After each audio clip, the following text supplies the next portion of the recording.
The dining hall erupted in laughter as I walked past their table, my freshly pressed uniform drawing sneers from every direction. "Look at the Boy Scout," someone whispered loud enough for half the room to hear. "Bet he irons his underwear too." I kept walking, my face burning red, clutching my tray tighter than I should have. If they only knew what was coming. If they only knew that in 18 months, this same uniform would carry a weight they could never imagine. I'd love to know which corner of the globe you're watching from. And if this story speaks to you, make sure to subscribe. Tomorrow's video is one you absolutely can't miss. My name is Marcus Thompson, and I've never been the guy who commanded respect in a room. Growing up in Cedar Falls, Iowa, I was the kid who got picked last for basketball, who spent lunch breaks in the library, and who genuinely believed that following rules was more important than being popular. My dad, William Thompson, was a mechanic who worked 16-hour days to keep our family afloat after Mom passed when I was 12. He taught me that discipline and hard work were the only things that separated success from failure. When I announced at 18 that I was enlisting in the Army, Dad just nodded and said, "Good, maybe they'll teach you something useful." The neighborhood guys I'd grown up with, Jake Morrison, Ryan Phillips, Tommy Chen, they all thought I was crazy. "College is where the real opportunities are, Marcus," Jake had said, lighting up a cigarette behind the Dairy Queen where we used to hang out. "Military's just for guys who can't handle real life." But I knew something they didn't. I knew that every night when Dad came home with grease under his fingernails and exhaustion in his eyes, he'd straighten up when he saw that old photo of his brother Danny in his Marine dress blues. Uncle Danny had died in Vietnam before I was born, but his memory lived in our house like a sacred thing. Dad never said it directly, but I knew he regretted never serving.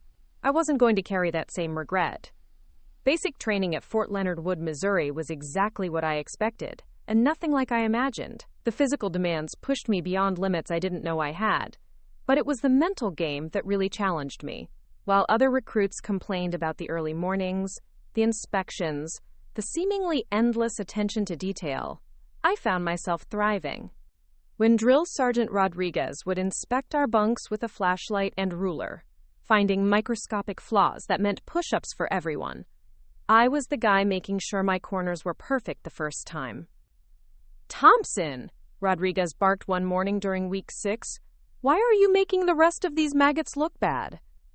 "Just doing what I'm supposed to do, Drill Sergeant," I replied, eyes forward.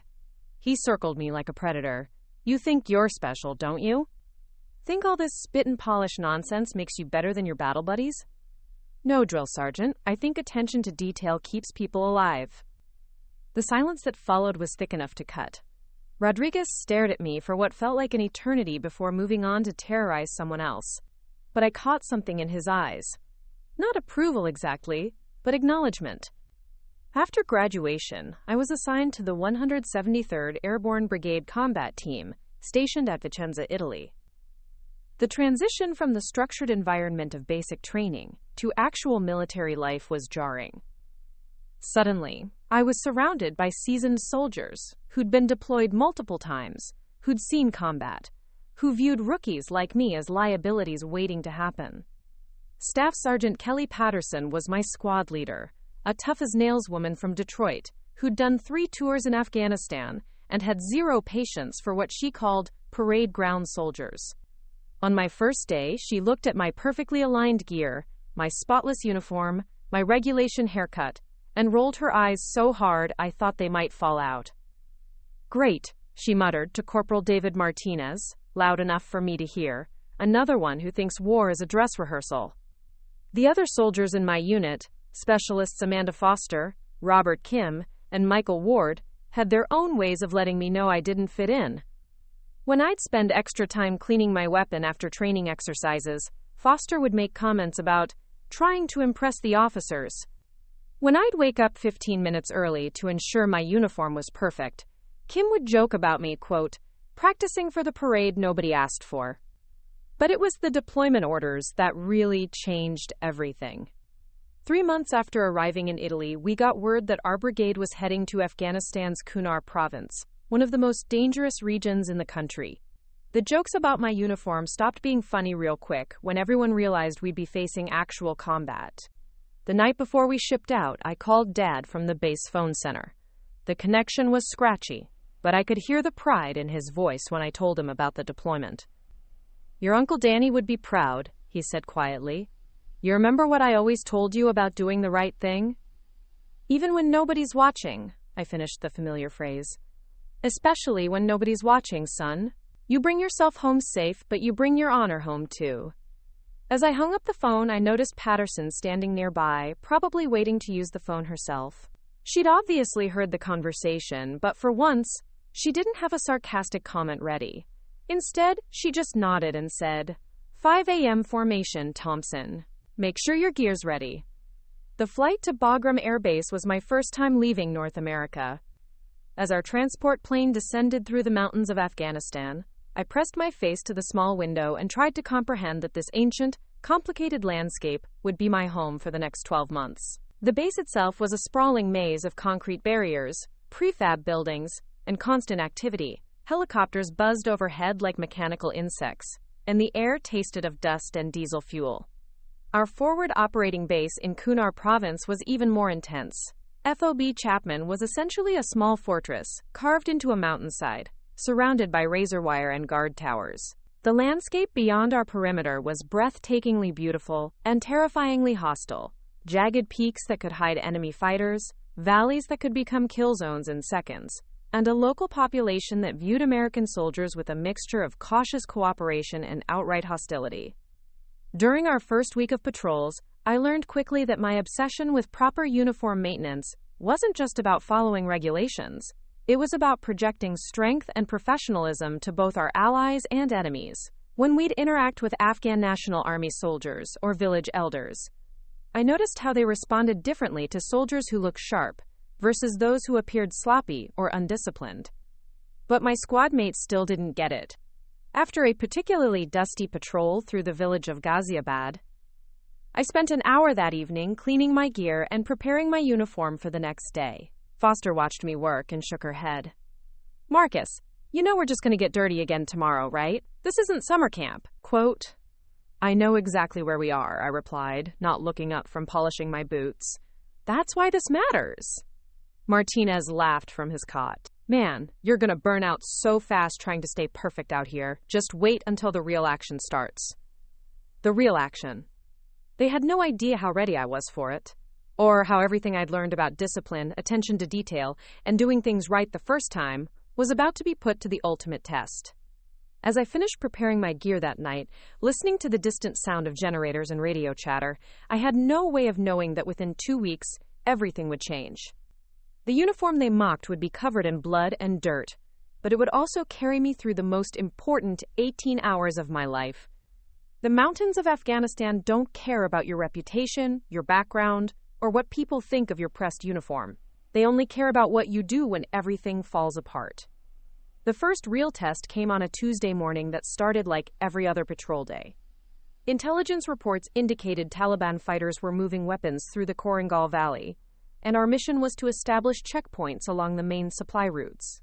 What made this patrol different was that I'd been assigned as point man, the soldier who walks first, scanning for IEDs, ambush positions, and anything that doesn't belong. Patterson pulled me aside before we left the wire. "Thompson, I'm putting you on point because your attention to detail might actually keep us alive out there. But if you get us killed because you're too busy worrying about your appearance, I'll haunt you from the grave."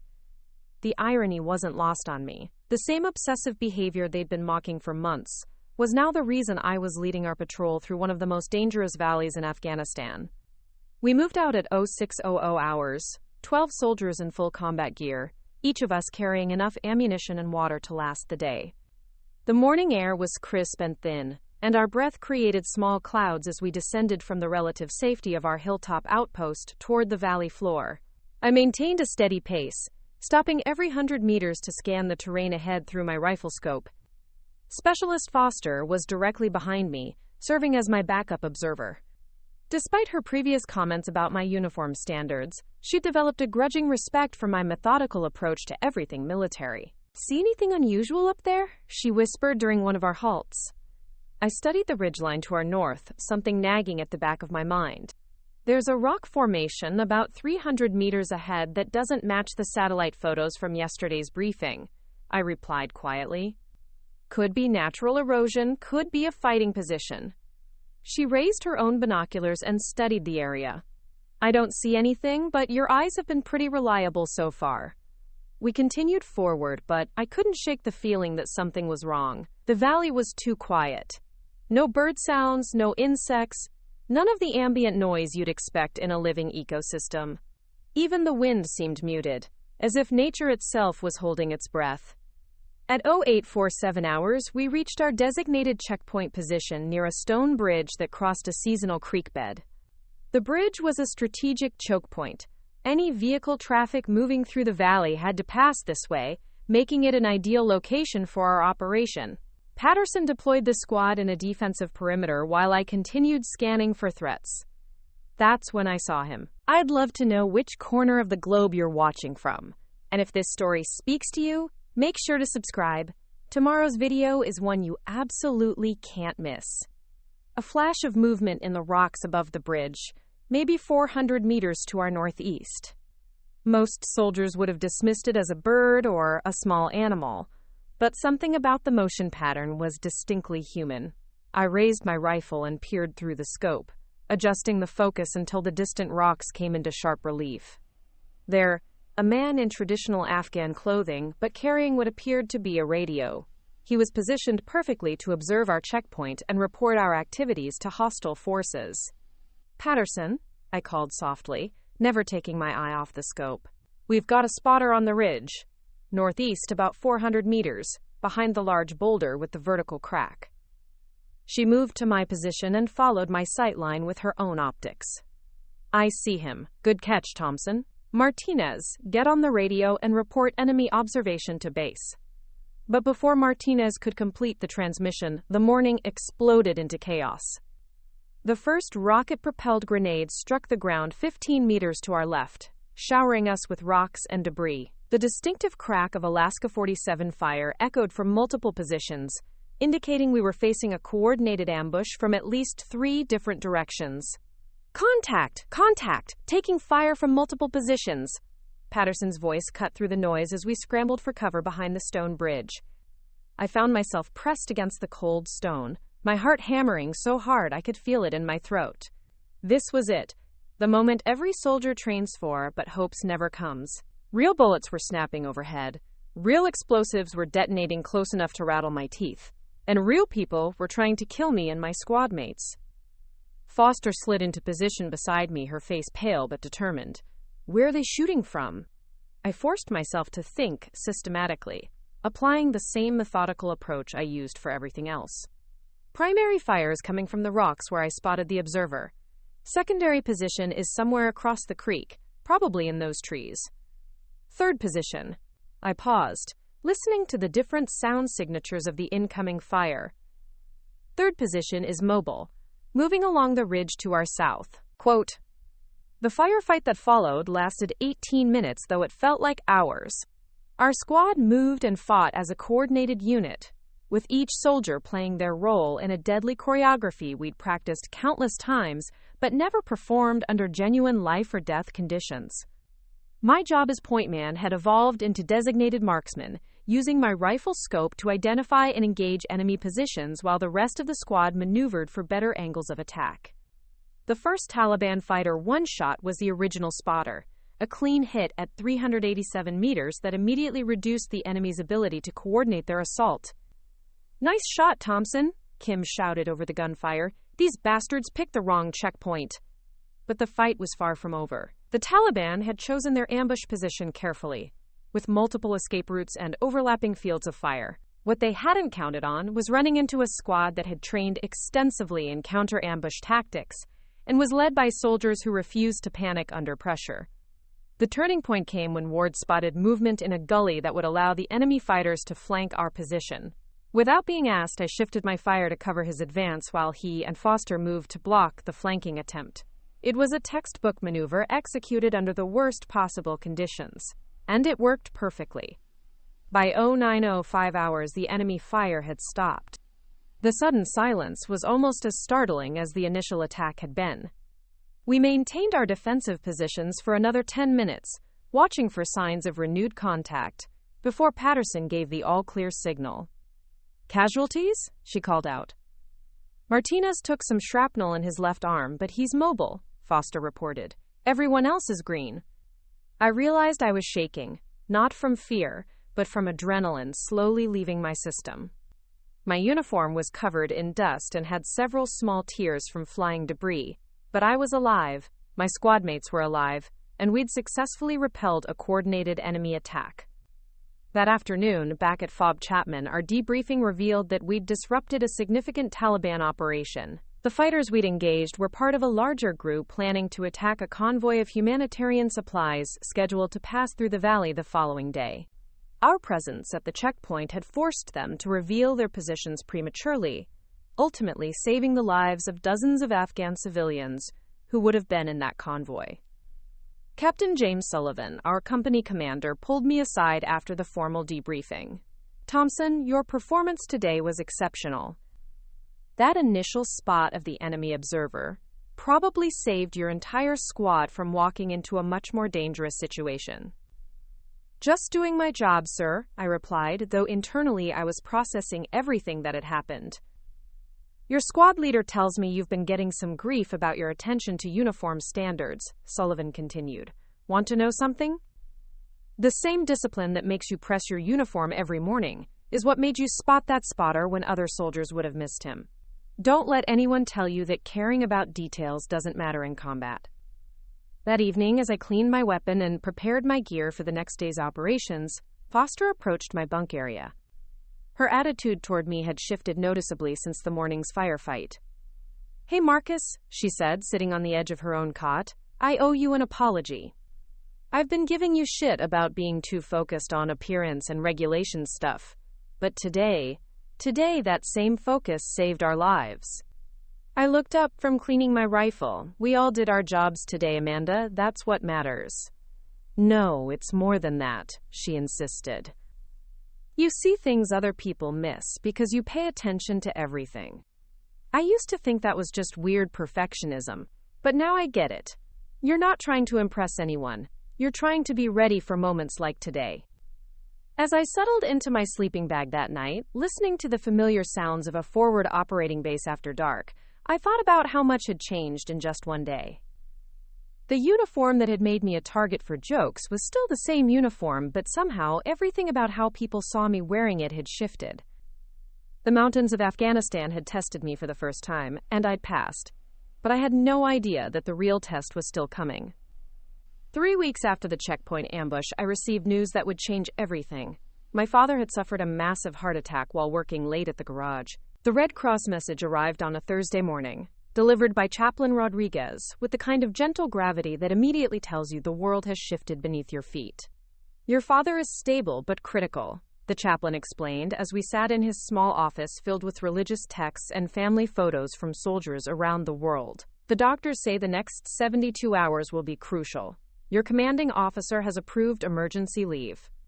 I stared at the official paperwork, my mind struggling to process that Dad, who seemed indestructible despite his 62 years, was lying in an Iowa hospital bed fighting for his life. The man who taught me that showing up was half the battle, who never missed a day of work even when he was sick, was now depending on machines to keep his heart beating.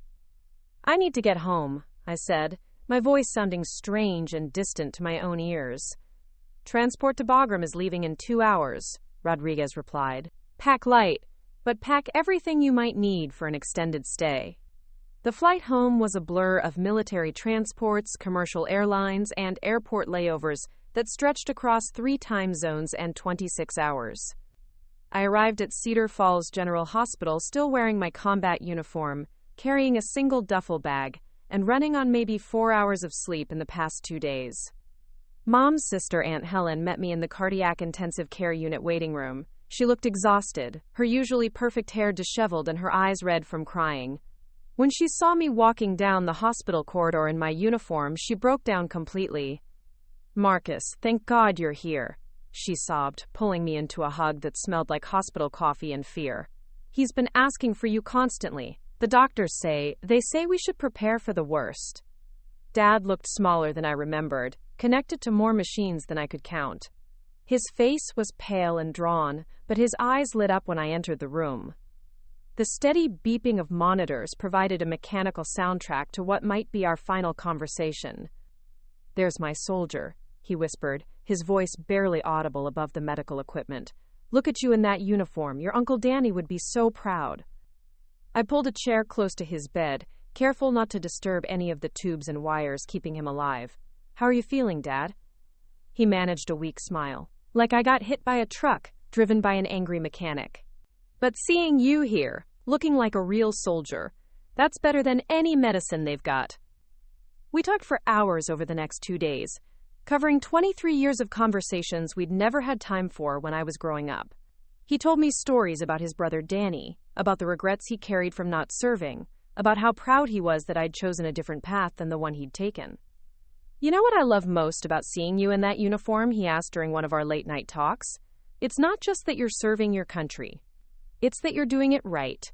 Your whole life, you've always done things the right way, even when people didn't understand why, even when they made fun of you for it." "People still make fun of me for it," I admitted. "The other soldiers think I'm obsessed with appearances." Dad's laugh turned into a coughing fit that brought nurses running, but he waved them away. "Son, there's a difference between caring about appearances and caring about standards. One is vanity, the other is character.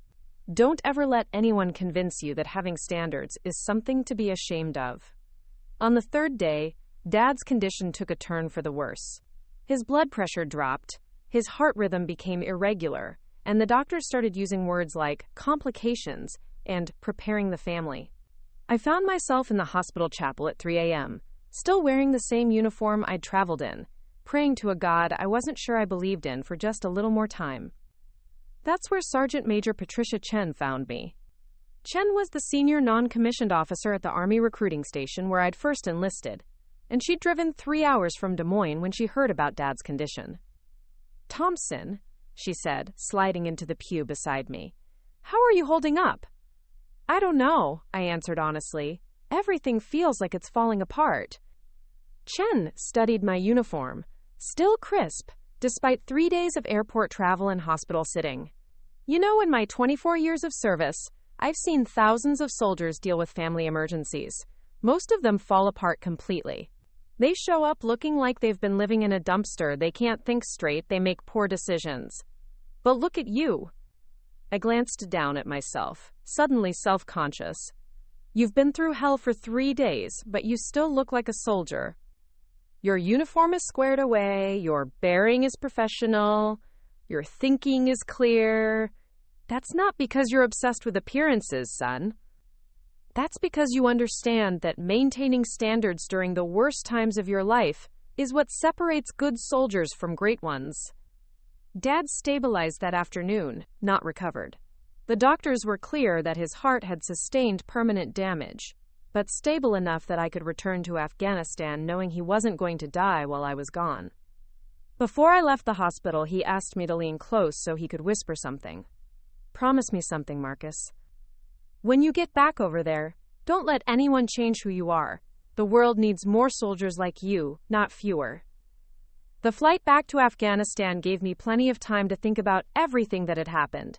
My emergency leave had lasted 8 days, but it felt like 8 months. I'd almost lost the most important person in my life. I'd been reminded why I wore the uniform in the first place, and I'd gained a new perspective on what really mattered.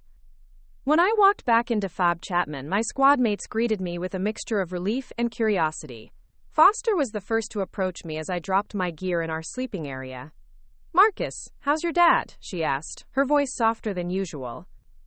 "He's going to live, but it was close," I replied, beginning the familiar ritual of unpacking and organizing my equipment. "Thanks for asking." Ward looked up from cleaning his weapon. "Dude, we heard you flew all the way back to Iowa and then came right back here. That's dedication." "This is where I'm supposed to be," I said simply. But something had changed during my absence. The dynamic between me and the rest of the squad was different. Less tension, more respect. Patterson pulled me aside during evening chow to fill me in on what I'd missed. "We had 2 more patrols while you were gone," she said, spooning mystery meat from her MRE. "Both times, we ended up in situations where having someone with your eye for detail would have made things easier. Kim missed an IED indicator that Martinez spotted at the last second. Foster overlooked a sniper hide that could have been a real problem if we hadn't gotten lucky. They're good soldiers, I said, defending my teammates. They are, Patterson agreed, but they're not you. Your squad mates spent the last week realizing that the stuff they used to tease you about, the perfectionism, the attention to detail, the obsession with doing things right, that stuff matters. It matters a lot. That night, as I cleaned my weapon and prepared my gear for the next day's mission, I noticed Foster watching me work. She'd started maintaining her own equipment with more care since I'd been gone, and her uniform standards had noticeably improved. "Hey, Marcus," she said quietly. "While you were home, I kept thinking about what you said after that firefight, about how we all did our jobs. But the truth is, you did your job better than the rest of us, and it showed." I looked up from my rifle. "What do you mean?" "I mean, you spotted that ambush before it happened because you pay attention to everything. You kept your head during the fight because you practiced staying calm under pressure every single day. You made the right tactical decisions because you think things through instead of just reacting. That's not luck, Marcus. That's training and discipline and all those habits that used to annoy the hell out of us." Kim nodded from his own bunk area. "She's right, man. We've been thinking about this wrong. You're not trying to show off with the perfect uniform and the by-the-book approach to everything. You're practicing. Every day, you're practicing being the kind of soldier who doesn't break when things get serious." As I finished cleaning my weapon that night, I thought about Dad lying in that hospital bed, about Sergeant Major Chen's words in the chapel, about the subtle but significant shift in how my squad mates viewed me. The uniform was still the same, the standards were still the same, but everything else was evolving. I had no way of knowing that in just 5 days, we'd face a situation that would test every lesson I'd learned, every habit I'd developed, and every principle I'd held onto. The mountains of Afghanistan were about to demand everything I had to give, and the uniform they'd mocked would either carry me through the darkest hours of my life or become my burial shroud. The mission briefing on September 15th started like dozens of others we'd attended, but Intelligence Officer Lieutenant Sarah Bradley's expression told us this operation was different. She stood before a detailed topographical map of the Petch River Valley, her laser pointer highlighting terrain features that would become permanently etched in my memory. "Gentlemen and ladies, we have credible intelligence that a high-value target is meeting with local Taliban commanders in the village of Wanat tomorrow morning," Bradley began, her voice carrying the weight of classified information. "The target is Ahmad Shah Massoud, not to be confused with the famous Northern Alliance leader. This is a Taliban financier responsible for funding IED networks throughout the province." Captain Sullivan stepped forward to address our combined unit. For this mission, our squad had been reinforced with additional personnel, bringing our total strength to 18 soldiers, including a medic, communications specialist, and explosive ordnance disposal technician. "The village sits in a natural bowl surrounded by ridges on 3 sides, Sullivan explained, tracing the terrain with his finger. "It's a perfect defensive position if things go wrong, which is why we're going in fast and quiet. Primary objective is capture, but rules of engagement authorize deadly force if the target attempts to flee or if we encounter organized resistance." What made this mission particularly challenging was the approach route. To reach Wanat undetected, we'd have to traverse 12 kilometers of mountainous terrain during darkness, moving through areas known to be heavily mined and frequently patrolled by enemy forces. The margin for error was essentially 0. Staff Sergeant Patterson called our squad together after the formal briefing. "Thompson, you're still point man, but for this operation, you'll also be carrying the squad's backup radio and emergency medical supplies. If our primary communications go down, you become our lifeline to extraction." The additional responsibility meant extra weight, but more importantly, it meant that 17 other soldiers would be depending on my navigation and threat detection skills to get them home alive. As I packed my gear that evening, double-checking every piece of equipment, Foster sat down beside me. "You nervous about tomorrow?" she asked, adjusting the straps on her own pack. "Nervous isn't the right word," I replied, testing the connection on my radio headset. "Focused, maybe. Alert. There are too many variables that could go wrong, so I need to be ready for all of them." Martinez laughed from across the tent. "See, that's what I'm talking about. Normal people get nervous before a big mission. Thompson gets methodical." Quote, "Methodical keeps people alive," Kim added, and I noticed he was taking extra care with his own equipment preparation. I've started doing my gear checks the way Marcus does them. Takes longer, but I sleep better knowing everything's exactly where it should be. We moved out at 0200 hours under a moonless sky that provided perfect concealment but made navigation exponentially more difficult. I led our column through terrain that challenged every land navigation skill I'd ever learned, using terrain association, dead reckoning, and GPS waypoints to maintain our course toward the target village. The first 4 hours of movement were textbook perfect. We covered 8 kilometers without encountering any enemy activity, stayed on schedule, and reached our intermediate waypoint, an abandoned shepherd's hut overlooking the Petch River, exactly as planned. But as dawn approached and we prepared for the final approach to Wanat, everything began to unravel. Specialist Jackson, our communications operator, raised his hand to signal a halt. "I'm getting radio chatter on enemy frequencies," he whispered. "Sounds like they know something's coming." Patterson crawled forward to my position. "What do you think, Thompson? Your call on whether we continue or abort." I studied the village through my rifle scope, noting details that bothered me. There's no normal activity down there. No women drawing water, no children playing, no smoke from cooking fires. Either everyone's still asleep, or everyone's gone. "Could be a trap," Ward suggested from his position behind a large boulder. "Could be," I agreed. "But our intel was solid, and the target is supposed to be meeting with local commanders at 0630. If we abort now, we lose the opportunity." Captain Sullivan's voice crackled through our radio headsets.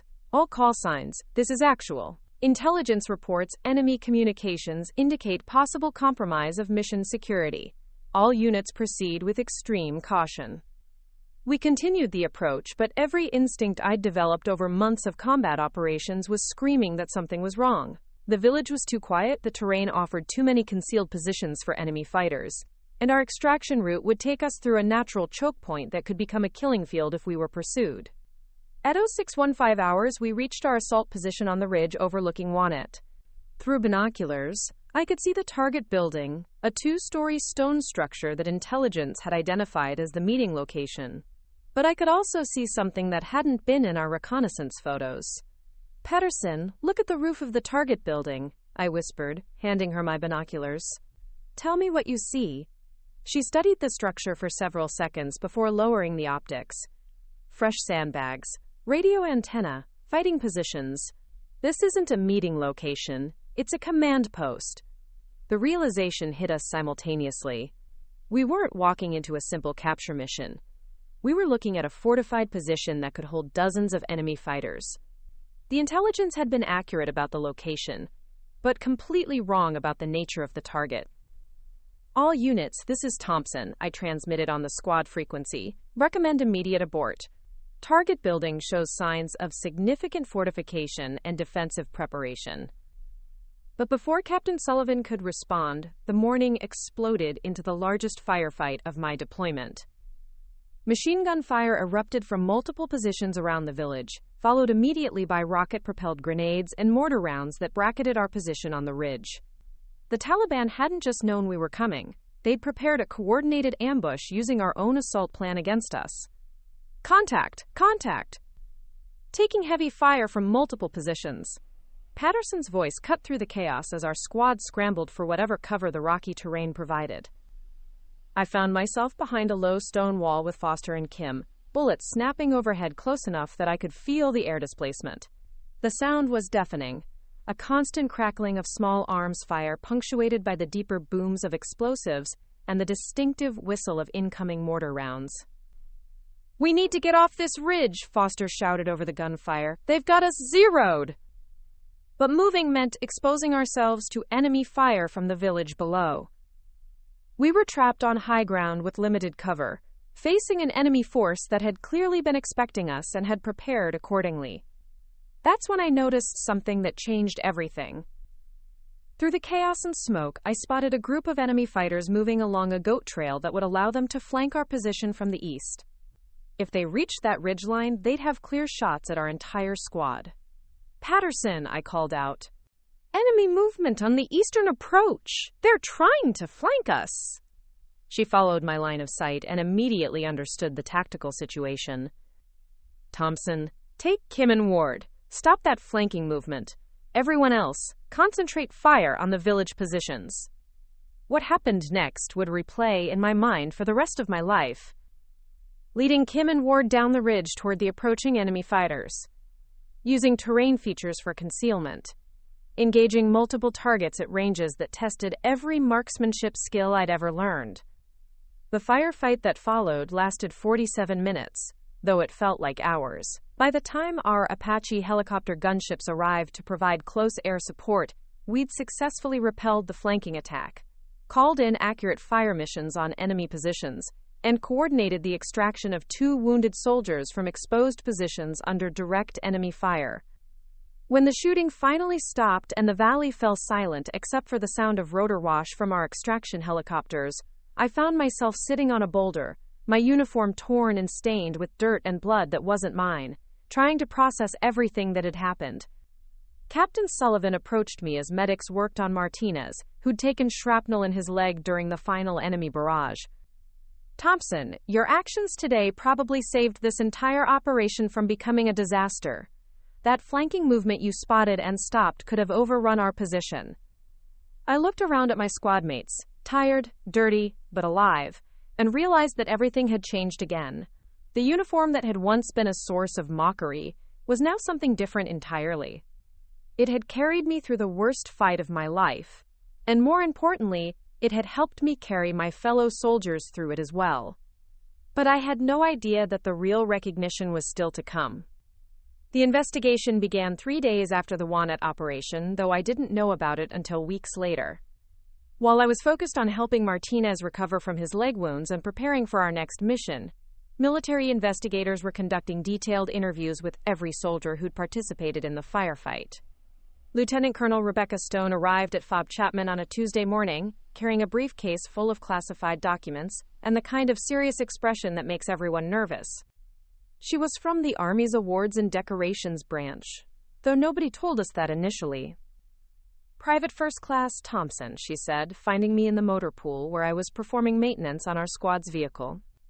I need to speak with you about the events of September 15th. I followed her to a secure conference room where she'd set up a digital recorder and spread out aerial photographs of the battlefield. For the next 3 hours, she questioned me about every detail of the firefight, my decision-making process, the tactical situations we'd faced, the actions of other soldiers, and specifically about the moment when I'd spotted the flanking movement.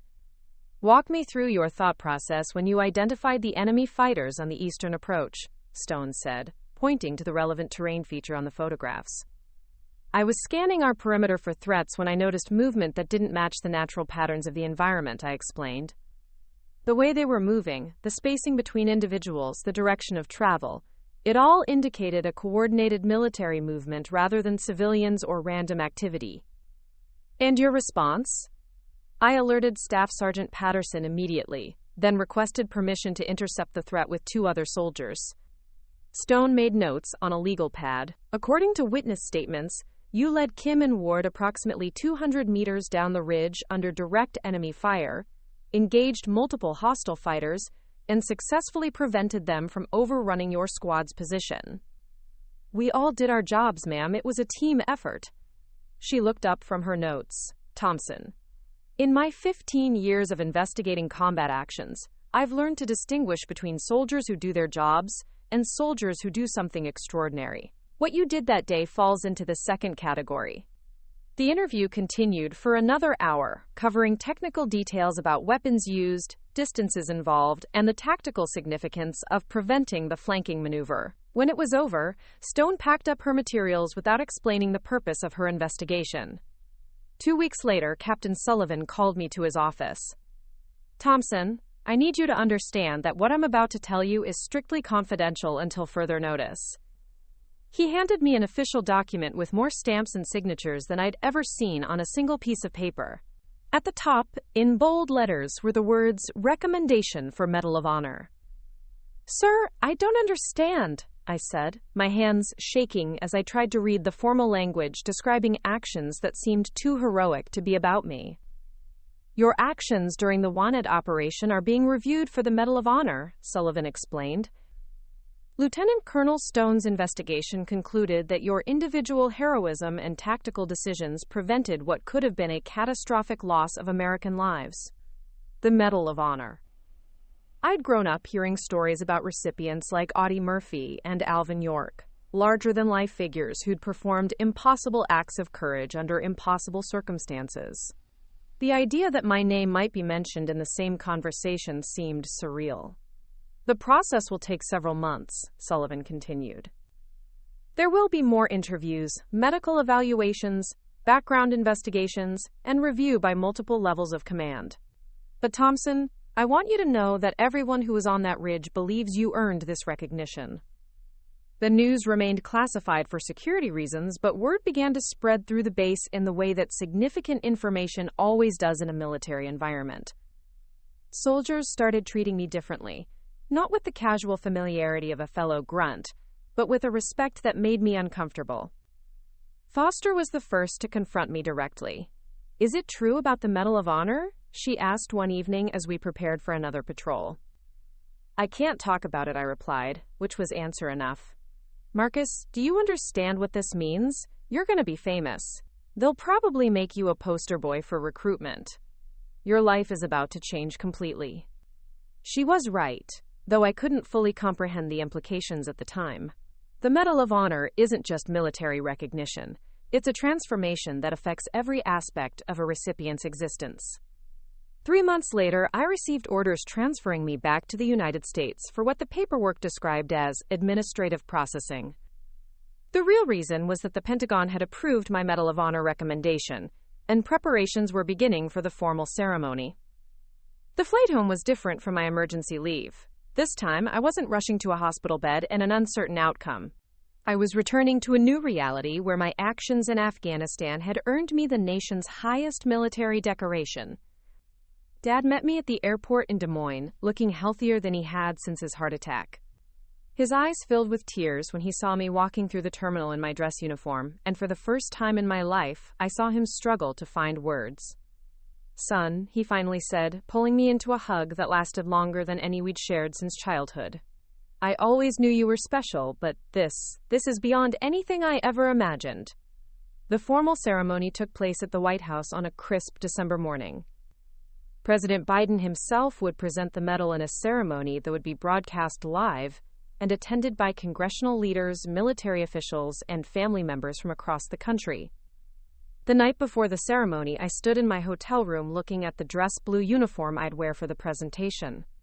Every ribbon was perfectly aligned, every brass button polished to a mirror finish, every crease sharp enough to cut paper. It was the same obsessive attention to detail that had made me a target for jokes in basic training, but now it seemed fitting for the most important day of my military career. Foster, Kim, Ward, and Martinez had all been granted special leave to attend the ceremony. They stood in the White House East Room wearing their own dress uniforms, representing the squad that had shared the experience that led to this moment. When President Biden called my name and I walked forward to receive the medal, I thought about the journey that had brought me here. The kid from Cedar Falls who'd been mocked for pressing his uniform too carefully. The soldier who'd been teased for following regulations too precisely. The point man who'd spotted threats because he paid attention to details others missed. For conspicuous gallantry and intrepidity at the risk of his life above and beyond the call of duty, the president read from the official citation. Private First Class Marcus Thompson distinguished himself through extraordinary heroism during combat operations against an armed enemy in Afghanistan. The weight of the medal was surprisingly heavy as it was placed around my neck, but heavier still was the knowledge of what it represented. Not just my actions on a single day, but the validation of every principle I'd held onto, despite criticism and mockery. After the ceremony, as photographers captured images and reporters asked questions, Patterson approached me with tears in her eyes. "You know what the best part of this is?" she said. "Every young soldier who gets teased for caring too much about their uniform, for being too disciplined, for following the rules too carefully, they're going to hear your story and know that those things matter." Dad was waiting for me outside the White House. still struggling to process that his son had received the nation's highest military honor. "Your Uncle Danny would have been so proud," he said, his voice thick with emotion. "But more than that, he would have understood why you earned this. You never compromised on doing things right, even when people didn't understand why it mattered." As we walked toward the White House gates, I realized that the uniform had never been about the fabric or the appearance. It had been about the standards it represented, the discipline it required, and the character it helped develop. The soldiers who had mocked my attention to detail had eventually learned the same lesson, but it had taken a firefight in Afghanistan to teach them what Dad had tried to tell me years earlier. The Medal of Honor wasn't just recognition for actions on a single day. It was validation that excellence in small things prepares you for excellence when everything depends on getting the big things right. They had mocked my uniform, but the uniform had carried me through the most important test of my life, and now it would carry the weight of the nation's highest honor. The Medal of Honor ceremony at the White House was just the beginning of a transformation I never saw coming. Within hours of the televised presentation, my phone started ringing with interview requests from news networks, speaking invitations from military academies, and offers from book publishers who wanted to tell my story. The quiet kid from Cedar Falls, Iowa, had become a very public symbol of military excellence. But the real impact didn't hit me until I returned to Fort Bragg, North Carolina, where I'd been reassigned to work with new recruits. Walking across the base in my dress uniform, now adorned with the distinctive light blue ribbon of the Medal of Honor, I noticed something remarkable happening.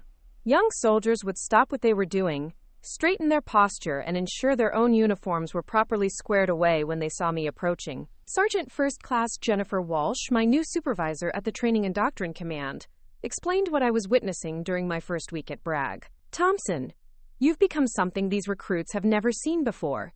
Proof that perfectionism and attention to detail aren't character flaws to be mocked, but qualities that can literally save lives and earn the highest recognition our nation can bestow." The assignment at Fort Bragg involved working with soldiers who reminded me of myself at 18, earnest, dedicated, but often ridiculed by their peers for caring too much about regulations and appearance standards. My job was to help develop their leadership potential while sharing lessons learned from combat experience.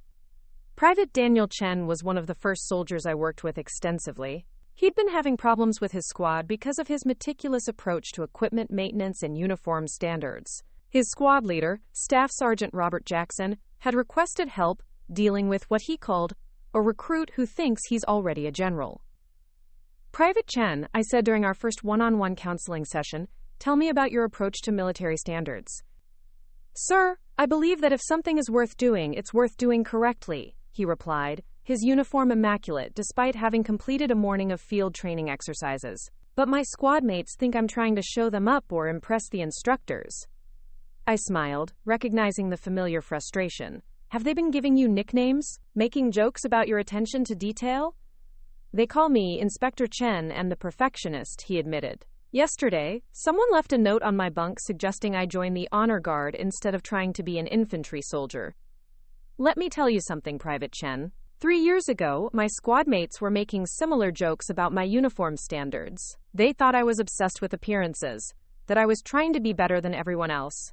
What they didn't understand, and what I'm going to help you teach your squad mates, is that discipline in small things creates habits that matter when the stakes are life and death." Over the following weeks, I worked with Chen's entire squad, sharing stories from Afghanistan that illustrated how attention to detail had saved lives. I explained how spotting the enemy observer during our first firefight had been possible, because I'd trained myself to notice when anything was out of place. How maintaining perfect equipment standards had prevented weapon malfunctions during critical moments. How the same discipline that made me press my uniform every morning had helped me stay calm and focused during the chaos of combat. The transformation in squad dynamics was gradual but profound. Instead of mocking Chen's standards, his teammates began asking him for advice on proper uniform maintenance and equipment care. Staff Sergeant Jackson reported that overall performance in his squad had improved significantly as soldiers started taking pride in their appearance and attention to detail. But the most meaningful moment came during a field training exercise designed to simulate combat conditions. Chen's squad was tasked with navigating through hostile territory to reach an objective, and during the movement, Private Chen spotted simulated enemy positions that other soldiers had missed.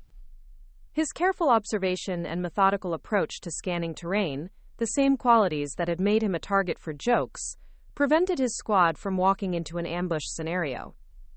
"You know what the difference is?" Staff Sergeant Jackson asked me after the exercise. "Chen doesn't just follow standards because he's supposed to. He understands why they exist. And now his whole squad understands it too." The success with Chen's squad led to expanded responsibilities.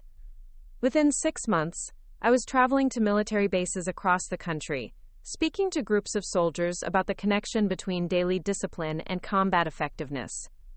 Each presentation included the story of how Mockery had motivated me to prove that standards mattered, but more importantly, how those standards had ultimately saved lives.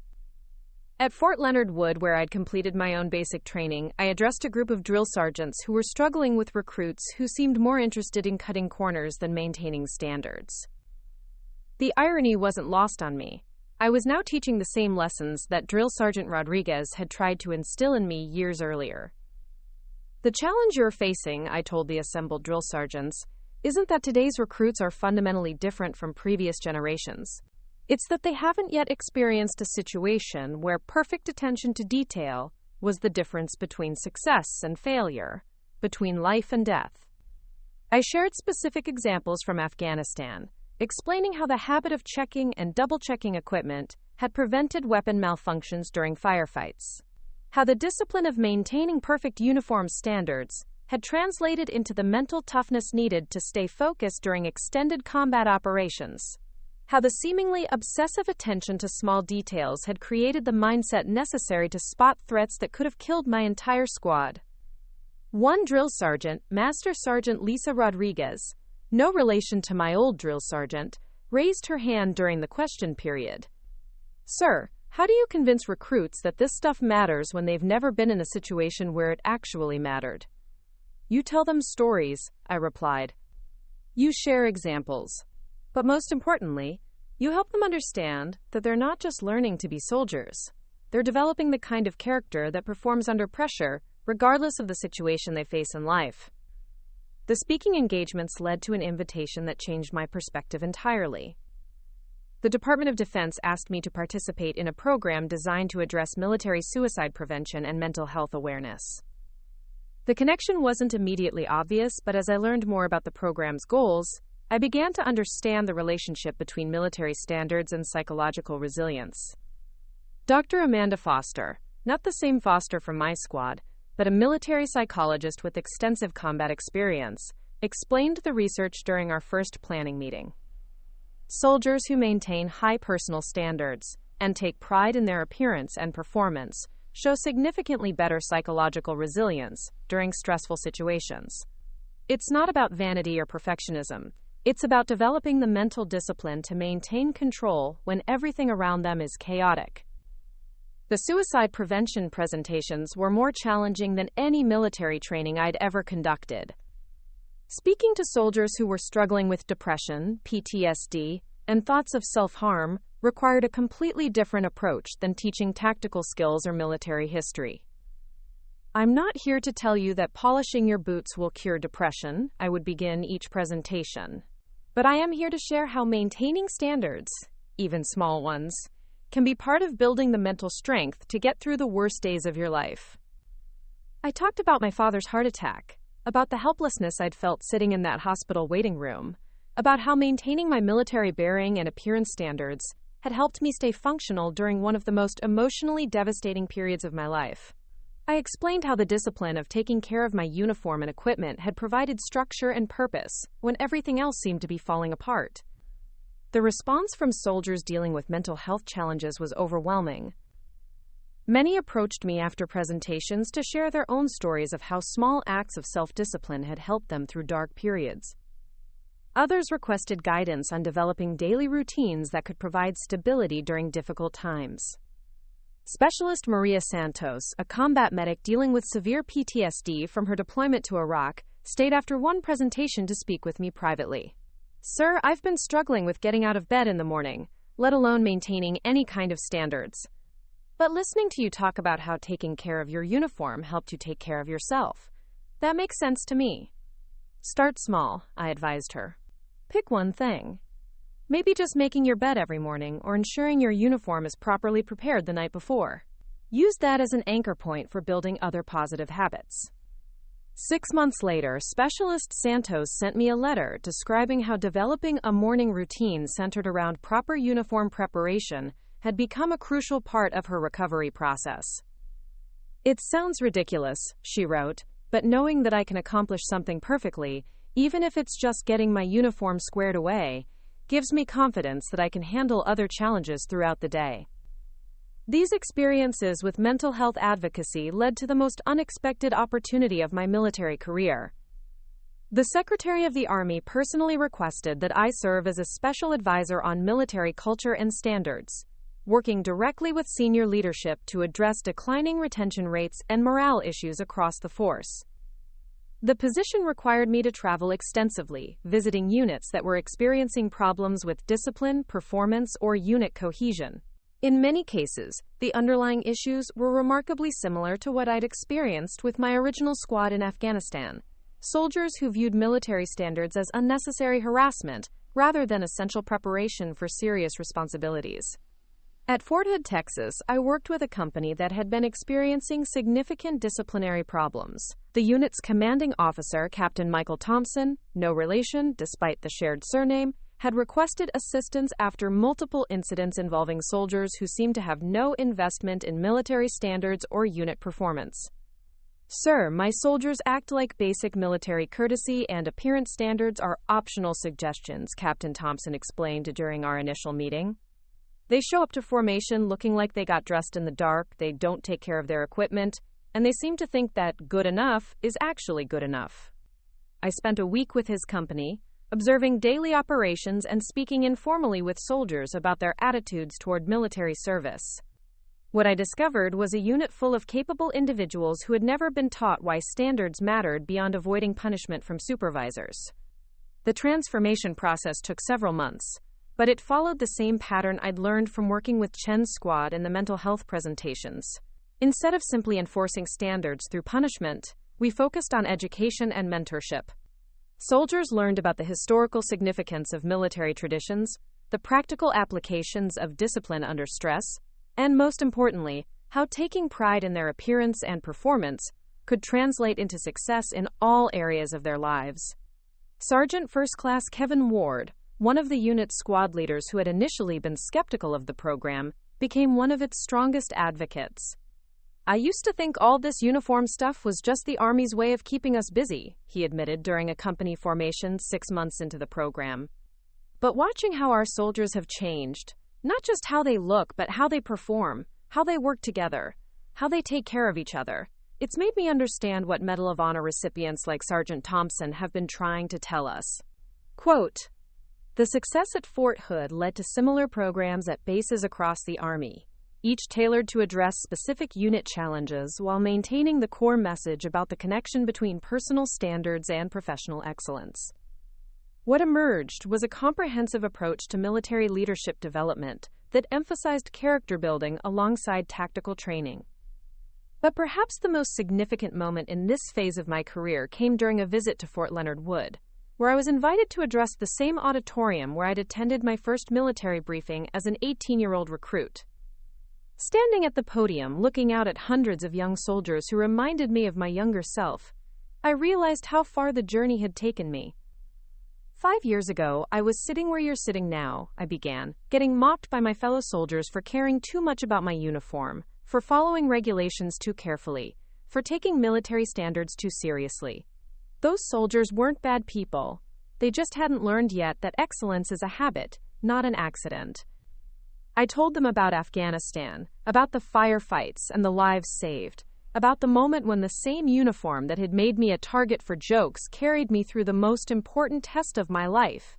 But more importantly, I talked about the thousands of soldiers I'd worked with since then who had learned to take pride in their service and themselves.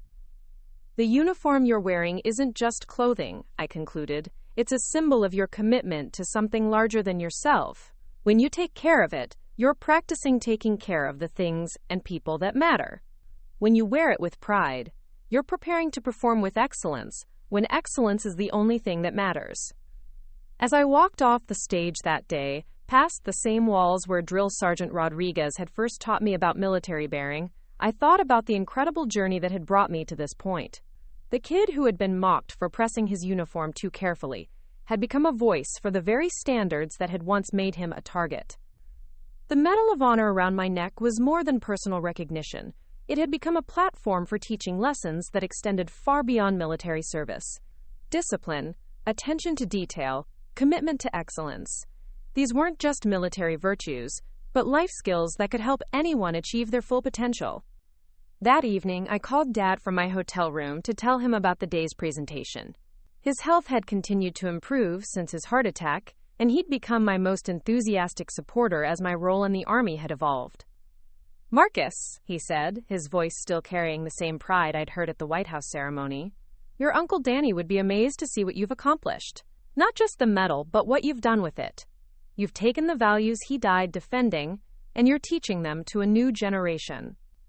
As I hung up the phone and prepared my uniform for the next day's activities, following the same careful routine I'd maintained for years, I realized that the story had come full circle. The habits that had once made me different had ultimately made the difference. The standards that had seemed unnecessary to others had proven essential when everything was on the line.